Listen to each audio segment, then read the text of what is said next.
ఇలాంటి మరెన్నో వీడియోలు చూడడానికి like, share, subscribe and comment.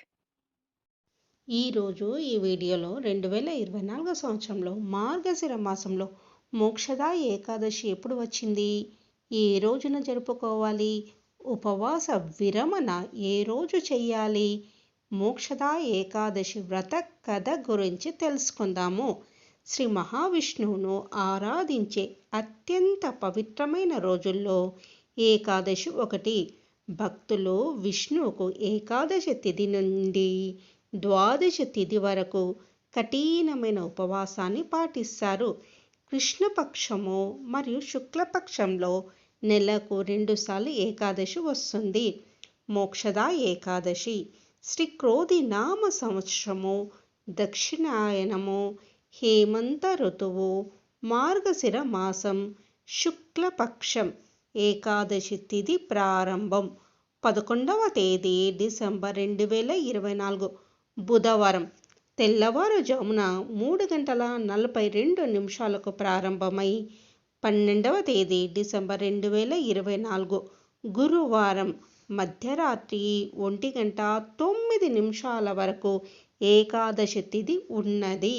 Ekadashi పూజను నిర్వహించుకునే తేదీ 11 డిసెంబర్ 2024 బుధవారం రోజున జరుపుకోవాలి.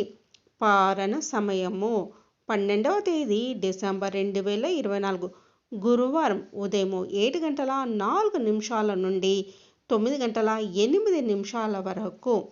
మార్గశిర మాసము మోక్షదా ఏకాదశి వ్రతాన్ని ఆచరించేవారు పాపాల నుండి విముక్తి పొందుతారని, చివరకు వైకుంఠ ధామానికి వెళ్తారని నమ్ముతారు. గీతా జయంతిని కూడా మోక్షదా ఏకాదశి నాడు జరుపుకుంటారు. ఏకాదశి ఉపవాసము తిథి ప్రారంభమైన వెంటనే ఉపవాసం ఉండాలా అనే విషయం గురించి తెలుసుకుందాము. ఏకాదశి ఉపవాసానికి తిథి ప్రారంభ సమయం అవసరం లేదు. ఏకాదశి ఉపవాసము ఎల్లప్పుడూ సూర్యోదయానికి ప్రారంభమై మరుసటి రోజు సూర్యోదయం తర్వాత ముగుస్తుంది. ఏకాదశి ఉపవాసం సాధారణంగా సూర్యోదయం నుండి సూర్యాస్తమయం వరకు 24 గంటలు ఆచరిస్తారు. అయితే ఏకాదశి వ్రతం ఆచరించేవారు మరుసటి రోజు సూర్యోదయం సమయంలో ఉపవాసం ప్రారంభించినప్పుడు ఎలాంటి ఆహారము తినకుండా ఉండాలి. మోక్షదా ఏకాదశి ఉపవాస వ్రత తెలుసుకుందాము. పురాణాల ప్రకారము గోకుల అనే రాజ్యంలో వైకానస అనే మహారాజు ఉండేవాడు. ఆయన రాజ్యంలో అన్ని వేదాలకు చెందిన జ్ఞానులు నివసించారు. ఒకరోజు ఆ రాజు కలలో తన తండ్రి కనిపించి నరకంలో తాను ఎన్నో బాధలు అనుభవిస్తున్నానని, తనను నరకం నుండి బయట పడేయమని ప్రార్థిస్తున్నానని చెప్తాడు.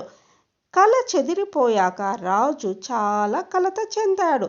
కారణాన్ని తెలుసుకోవడానికి, పరిష్కరించడానికి పండితులందరినీ పిలిపించి ఈ కళ గురించి చెప్పాడు. కానీ దీనికి పరిష్కారం ఎవరికి అర్థం కాకపోవడంతో గతం, భవిష్యత్తు, వర్తమానం అన్నీ చూడగల పర్వతముని ఆశ్రమానికి వెళ్ళమని రాజుకు సూచిస్తారు. రాజు పర్వతముని ఆశ్రమానికి వెళ్ళి నమస్కారం చేసి తన ఆందోళనకు కారణమైన విషయాన్ని వివరించాడు. పర్వతముని ధ్యానం ద్వారా రాజు తండ్రి చేసిన పాపకార్యాలను తెలుసుకొని మోక్షదా ఏకాదశి నాడు ఉపవాసం ఉండమని కోరాడు. అన్ని మాసాలలో ఉత్తమమైన మాసం మార్గశిర మాసమని, ఆ రోజు ఉపవాసం చేస్తే మీ తండ్రి పాపాలని తొలగిపోయి నరకం నుండి బయటపడతాడని చెప్తాడు. ముని మాట ప్రకారము రాజు తన కుటుంబంతో కలిసి మోక్షదా ఏకాదశి నాడు ఉపవాసం చేశాడు. దాని ద్వారా పొందిన పుణ్యాన్ని తన తండ్రికి అప్పగించి నరకం నుంచి విముక్తి కలిగించమని దేవుణ్ణి ప్రార్థించాడు. తండ్రి సంతోషించి రాజుకు ఎన్నో ఆశీస్సులు అందించాడు. అప్పటి నుంచి మానవాళి కూడా తమ కుటుంబీకులు తాము చేసిన పాపాలను తొలగిపోయి పుణ్య ఫలితం దక్కేందుకు మోక్షదా ఏకాదశి నాడు ఉపవాస దీక్షలు చేస్తుంటారు.